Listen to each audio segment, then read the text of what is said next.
ہا میم نون الف لام را ہا یا میم، کل جوڑو گے تو یہ 19 ہی نکلتے ہیں۔ بسم اللہ الرحمن الرحیم میں 19 حرف آئے ہیں۔ کتنے آئے؟ 19 حرف آئے ہیں۔ اب اتنا ہی نہیں، یہ چابی ہے ہر سورے کی۔ اللہ نے صرف اتنا فرمایا تھا، اس پر 19 ہیں حفاظت کرنے والے۔ کیا ہیں؟ ابھی ڈھونڈتے جاؤ، ابھی ڈھونڈتے جاؤ، 19 اور ملے گا تمہیں۔ بسم اللہ الرحمن الرحیم، اس کے پورے کل حروف کتنے ہیں؟ 19 ہیں۔ اب اتنا ہی نہیں، ہر سورے کے شروع میں یہ چابی رکھی گئی ہے حفاظت کی، 19 اس کے اندر ہیں۔ اب اس میں سے ایک ایک حرف کو میں الگ، ایک ایک لفظ کو الگ کرتا ہوں۔ اسم ہو گیا، اللہ ہو گیا، رحمان ہو گیا، رحیم ہو گیا۔ اب میں نے اس کو بھی تلاش کیا قرآن پاک میں، لفظ اسم قرآن میں کتنی بار آیا ہے، لفظ اللہ قرآن میں کتنی بار آیا ہے، لفظ رحمان قرآن میں کتنی بار آیا ہے، لفظ رحیم قرآن میں کتنی بار آیا ہے۔ تو جانتے ہیں بسم اللہ کے ایک ایک حرف کو آپ نے الگ کیا تھا تو کتنے ہوئے تھے؟ با سین میم، یہ سب کتنے ہوئے تھے؟ 19 ہوئے تھے۔ اب لفظ اسم کو پورے قرآن میں ڈھونڈو گے، اسم پورے قرآن میں صرف 19 بار آیا ہے۔ پورے قرآن میں کتنی بار آیا ہے؟ میتھس والے اٹھاؤ کیلکولیٹر، آگے چلو۔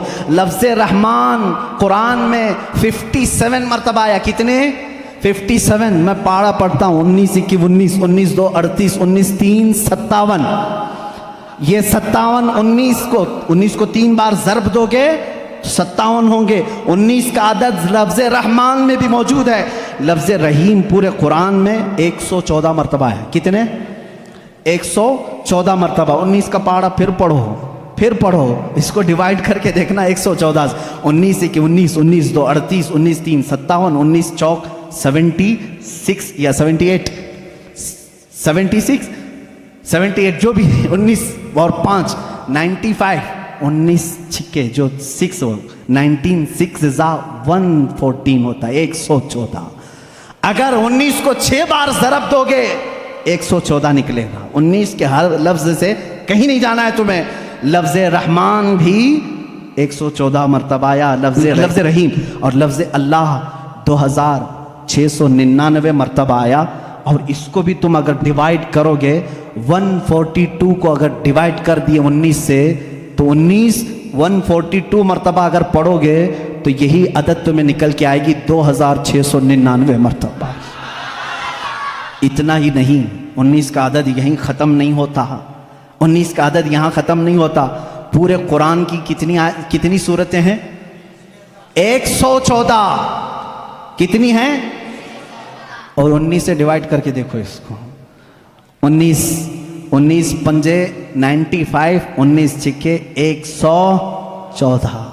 یہ سورتیں بھی 19 پر ہیں، یہ ایسی چابی ہے۔ اب آؤ سب سے پہلے کون سی سورہ؟ سورہ اقرا بسم ربک الذی خلق، ٹھیک ہے نا؟ کتنی آیتیں نازل ہوئی تھی؟ 5 آیتیں۔ اس کو میں بعد میں بتاتا ہوں، اس سے پہلے ایک اور لیلۃ القدر کو دیکھو اللہ نے کیسے بیان کیا۔ ہم سب لیلۃ القدر، شب قدر کب مناتے ہیں؟ 27 رمضان کو نا۔ تقریباً دنیا میں اکثر لوگ 27 رمضان کو کیا مناتے ہیں؟ لیلۃ القدر۔ عربی میں شب قدر کو کیا کہتے ہیں؟ لیلۃ القدر۔ یہ سورہ آئی ہے 30ویں پارے میں، انا انزلناہ فی لیلۃ القدر وما ادراک ما لیلۃ القدر لیلۃ القدر خیر من الف شہر۔ اس ایک سورہ میں لیلۃ القدر کا ورڈ 3 بار یوز ہوا ہے۔ کتنی بار؟ 3 بار۔ ذہن میں ہے نا؟ لیلۃ القدر، شب قدر، شب قدر، شب قدر 3 بار یوز ہوا ہے۔ اب آؤ لیلۃ القدر کو میں حرف الگ الگ کرتا ہوں، لیلۃ القدر کو پورا توڑ کر کے الگ الگ حرف کرتا ہوں۔ لیلۃ القدر میں کتنے حرف ہیں؟ لام، یا، لام، تا، الف، لام، قاف، دال، را۔ کتنے ہوئے؟ 9۔ ایک لیلۃ القدر میں کتنے لفظ آئے؟ 9۔ اور یہ لیلۃ القدر کتنی بار یوز ہوا؟ 3 بار۔ 9 کو 3 سے ضرب دو، 9 کے 9 9 2 18 9 3 27۔ لیلۃ القدر کب ہے؟ قرآن یوں ہی نہیں آیا ہے، پورا میتھس لے کر کے آیا ہے۔ قرآن پڑھنے والا میں سمجھتا ہوں میتھمیٹکس میں فیل ہو ہی نہیں سکتا۔ مجھ جیسے جاہل کو دیکھو جو بیٹھا ہوں اور میتھس تمہیں بتا رہا ہوں، یہ قرآن کی برکت ہے، قرآن کی برکت ہے۔ میں نے کسی یونیورسٹی میں میتھس نہیں پڑھا، صرف قرآن سے پڑھا ہے۔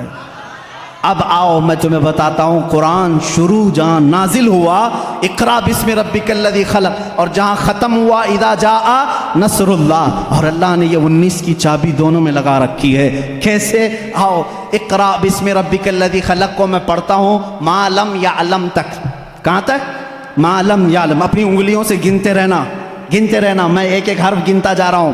اقرا بسم ربک الذی خلق، خلق الانسان من علق، اقرا وربک الاکرم الذی علم بالقلم علم الانسان ما لم یعلم۔ ٹوٹل کتنے ہوئے؟ اقرا سے لے کر کے ما لم یعلم تک ایک ایک ورڈ میں نے گنا، کتنے آئے؟ 19 آئے۔ یہ سب سے پہلے نازل ہونے والی آیتیں ہیں۔ چلو اذا جاء میں چلتے ہیں، آخری جو سب سے آخر میں آئی، اذا جاء نصر اللہ والفتح ورأیت الناس يدخلون فی دین اللہ افواجا فسبح بحمد ربک واستغفر انہ کان توابا۔ 19 لفظ اس میں بھی آتے، کتنے آتے ہیں؟ پھر سے جوڑنا اذا کو، یہ ایک ایک حرف ایک ایک لفظ ہے عربی میں۔ اذا ایک الگ چیز ہے، جا الگ ہے، نصر الگ ہے، اللہ الگ ہے، والفتح الگ ہے، ورأیت الگ ہے، الناس الگ ہے، یدخلون الگ ہے، فی الگ ہے، دین الگ ہے، اللہ الگ ہے، افواجا الگ ہے۔ اس کے بعد فی دین اللہ افواجا، فسبح الگ ہے، بحمد الگ ہے، ربی کا الگ ہے، واستغفر الگ ہے، انہو الگ ہے، کانا الگ ہے، توابا الگ ہے۔ پورے ٹوٹل کتنے ہوئے؟ قرآن پاک کی اترنے والی سورہ اقرا بسم ربک، اس میں 19 لفظ پہلے اتارا، جب ختم کرنا ہوا تب بھی 19 لفظ۔ یہ ایسی چابی ہے، اس کے فنڈے میں تم کھو کے رہ جاؤ گے، نکال نہیں پاؤ گے۔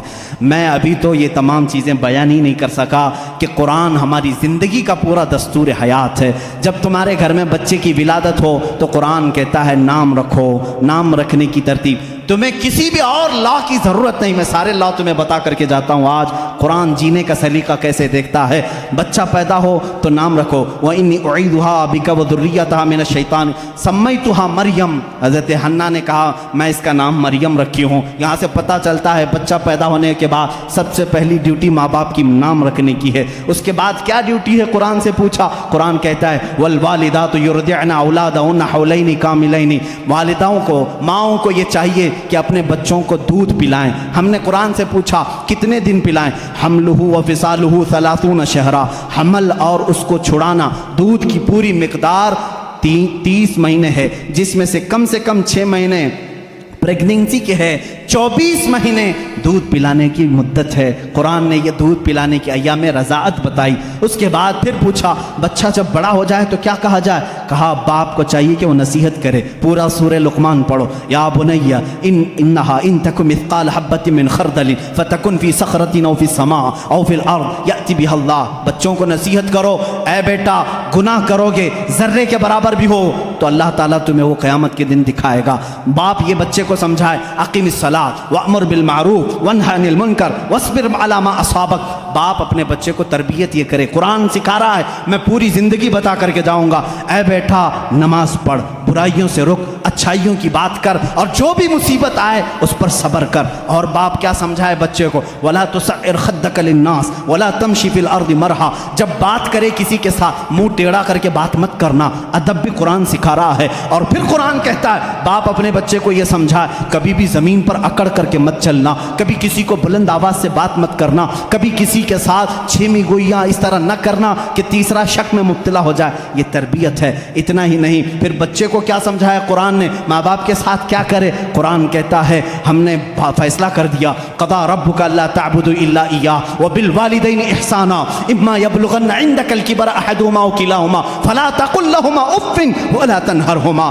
اے لوگو، جب تمہارے ماں باپ میں سے کوئی ایک بوڑھا ہو جائے تو انہیں اف تک نہ کہنا، ان کے ساتھ نرم بات کرنا، انہیں جھڑکنا نہیں۔ ماں باپ کی تمیز قرآن دے رہا ہے۔ بچوں سے پوچھا گیا جب یہ بالغ ہو جائیں تو کیا کیا جائے؟ قرآن کہتا ہے وَإِذَا بَلَغَ الْأَطْفَالُ مِنْكُمُ الْحُلُمَ فَلْيَسْتَأْذِنُوا كَمَا اسْتَأْذَنَ الَّذِينَ مِن قَبْلِكُمْ. جب بچے بالغ ہو جائیں تو انہیں سکھاؤ کہ جب بھی گھر میں آئیں تو اجازت لے کر کے آئیں، اجازت کے ساتھ آئیں. ماں باپ کے پاس بھی آئیں تو اجازت کے ساتھ آئیں. قرآن معاشرہ پورا بتا رہا ہے. کسی کے گھر جاؤ تو کیا کریں؟ اللہ تعالیٰ فرماتا ہے لا تدخلوا بیوتا غیر بیوتکم حتی تستأنسوا. اپنے علاوہ کسی گھر دوسرے گھر جا رہے ہو تو پہلے سلام کر لو، دروازہ کھٹکھٹاؤ، اور اگر جواب نہ آئے وَإِن قِيلَ لَكُمُ ارْجِعُوا فَارْجِعُوا، واپس ہو جاؤ. اتنا ہی نہیں، قرآن نے شادی کرنے کے بارے میں بھی کہا فَانْكِحُوا مَا طَابَ لَكُم مِّنَ النِّسَاءِ مَثْنَىٰ وَثُلَاثَ وَرُبَاعَ. جب تم بڑے ہو جاؤ، استطاعت ہو، تو تم نکاح کرو. جو تمہیں اچھی عورت لگے، 2 کر سکتے ہو، 3 کر سکتے ہو، 4 کر سکتے ہو. تمہارے لیے قرآن نے شادی کا نظام بتایا. اور اس کے بعد اللہ نے یہ نہیں فرمایا کہ کر کے چھوڑ دینا. قرآن یہ کہتا ہے ان یکونوا فقراء یغنیہم اللہ من فضلہ. تم نکاح کر کے لاؤ، اگر تم فقیر ہو تو میں تمہیں غنی کر دوں گا. شادی کا نظام ہونے کے بعد کیا اللہ اللہ ہی کرتا رہے، صرف نماز ہی پڑھتا رہ جائے؟ نہیں، قرآن نے کہا فَإِذَا قُضِيَتِ الصَّلَاةُ فَانْتَشِرُوا فِي الْأَرْضِ وَابْتَغُوا مِنْ فَضْلِ اللَّهِ. جب نماز ہو جائے باہر نکلو، روزی تلاش کرو. حلال روزی تلاش کرنا نماز کے بعد سب سے بڑا فرض کام ہے. تمہیں کہا تجارت کرو، تجارت کرو اور ایک دوسرے کے ساتھ معاملات کریں. تو ہم نے قرآن سے پوچھا تجارت کیسے کریں؟ رب تعالیٰ فرماتا ہے یا ایھا الذین آمنوا اذا تداینتم بدین الی اجل مسمى فاکتبوا. جب تم کسی کے ساتھ معاملات کرو تو لکھ لیا کرو. اگر لکھنا نہیں آتا کسی اور کو بٹھا کر کے اسے گواہ بناؤ، اس سے لکھوا کر کے تجارت کرو. اتنا ہی نہیں، قرض کے معاملات آئیں اس کے لیے قرآن کہہ رہا ہے تجارت کے معاملات میں قرآن نے کتنا نفع لے سکتے ہو، کتنا لے نہیں سکتے، یہ سب چیزیں بتا رہا ہے. اب آؤ وہ معاملات جو تمہارے زندگی میں آتے ہیں، برائیاں جیسے، قرآن تمہاری آنکھوں پر پابندی لگا کر کہہ رہا ہے قل للمؤمنین یغضوا من ابصارہم ویحفظوا فروجہم. اے محبوب آپ مومنوں سے کہہ دیں اپنی آنکھیں نیچی رکھیں، اپنی شرمگاہ کی حفاظت کریں. عورتوں کو رب تعالیٰ فرما رہا ہے اے عورتیں اپنی نگاہیں نیچی رکھیں، اپنے بدن کو کسی کے سامنے ظاہر نہ کریں. ہاں اگر تم بے پردہ ہو سکتی ہو الا لبعولتہن او آبائہن او اخوانہن او بنی اخواتہن او نسائہن، صرف تم اپنے شوہروں کے پاس، اپنے باپ کے پاس، اپنے بھائیوں کے پاس، اپنے بھتیجوں کے پاس، اپنے بھانجوں کے پاس، ان کے پاس تم بے پردہ آ سکتی ہو. عورتوں کو یہ معاشرتی سلوک بتا رہا ہے. ہم نے پوچھا قرآن سے شوہر اور بیوی کا آپس کا تعلق کیا ہونا چاہیے، کیسا ہونا چاہیے؟ قرآن کہتا ہے ہن لباس لکم وانتم لباس لہن. وہ تمہارا لباس ہیں اور تم ان کے لباس ہو.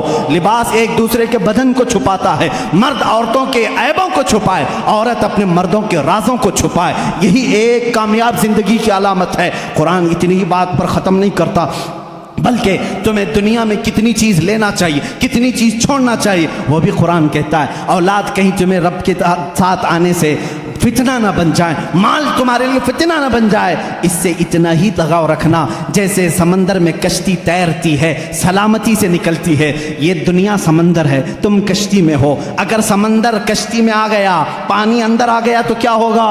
ڈوب جائے گی. اسی طرح تم دنیا میں کھا پی کر کے چلو، اگر دنیا تمہارے اندر آ گئی ڈوب جاؤ گے.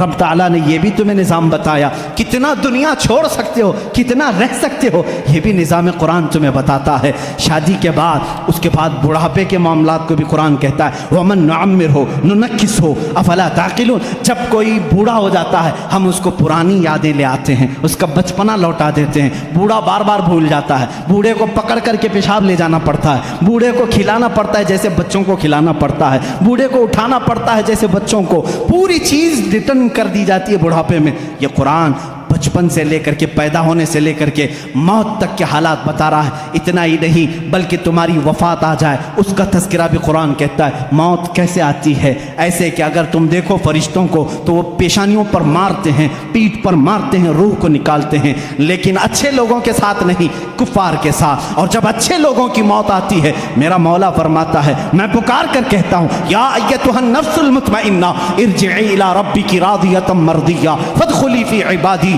وادخلی جنتی. میں کہتا ہوں اے پاکیزہ جان کے مالک آ جا، میں بھی تجھ سے راضی ہوں، تو بھی مجھ سے راضی ہے، میرے بندوں میں شامل ہو جا، میری جنت میں داخل ہو جا. یہ موت تک کا تذکرہ ہو گیا. اور اس کے بعد جب قبروں پر دفن کراتے ہو وہاں بھی قرآن تمہارا ساتھ نہیں چھوڑتا بلکہ کہتا ہے الہاکم التکاثر حتی زرتم المقابر.